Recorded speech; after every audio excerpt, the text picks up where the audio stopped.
साई सबका मालिक एक।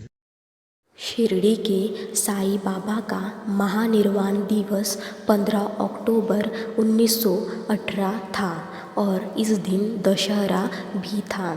साईं बाबा ने दुनिया छोड़ने का संकेत पहले ही दे दिया था और जब उनके अंतिम दिन निकट आने लगे तो उनके रोज़ की दिनचर्या भी बदल गई थी। साईं ने भी अपने अंतिम दिनों में धार्मिक ग्रंथ को सुनते हुए प्राण त्यागे थे। धर्म ग्रंथों को सुनने के पीछे पौराणिक मान्यताएं रही है। साईं बाबा ने जब यह तय कर लिया कि वह अब ईश्वर में विलीन होंगे तब उन्होंने समाधि की तैयारी शुरू कर दी थी। अपने अंतिम दिनों में साईं ने भी धार्मिक ग्रंथों को श्रवण किया।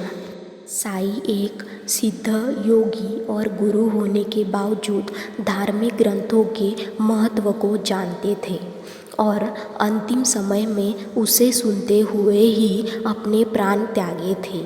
साईं ने धर्म ग्रंथ का श्रवण कर सभी को ये संदेश दिया कि धर्म ग्रंथों का महत्व जीवन के साथ ही नहीं, जीवन के बाद भी बहुत महत्व रखता है। साईं ने अपने महानिर्वाण से 2-3 दिन पूर्व ही भिक्षाटन का कार्य छोड़ दिया था। वह एक जगह बैठकर पूरा दिन केवल धर्म ग्रंथ का श्रवण करते थे। साईं उन दिनों शिरडी के मस्जिद में ही बैठे रहते थे। साईं बाबा की अंतिम इच्छा यही थी कि वह राम विजय प्रकरण सुने।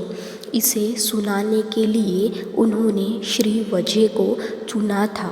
श्री वजय ने राम विजय प्रकरण लगातार 1 सप्ताह तक इस पाठ को सुनाते रहे।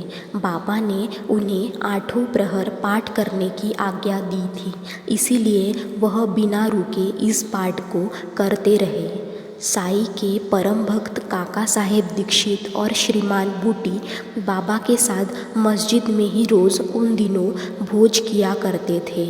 15 अक्टूबर को जब दिन आरती समाप्त हो गई तब बाबा ने सबको अपने घर जाने को कहा, लेकिन लक्ष्मीबाई शिंदे, भागोजी शिंदे, बयाजी लक्ष्मण बाला शिंपी और नाना साहेब निमोरकर नहीं गए और बाबा के पास ही रहे। तब बाबा ने लक्ष्मीबाई शिंदे को 9 सिक्के दिए और कहा कि मुझे मस्जिद से अब ले चलो, मैं बूटी के पत्थरवाड़े में सुकून से रहना चाहता हूँ।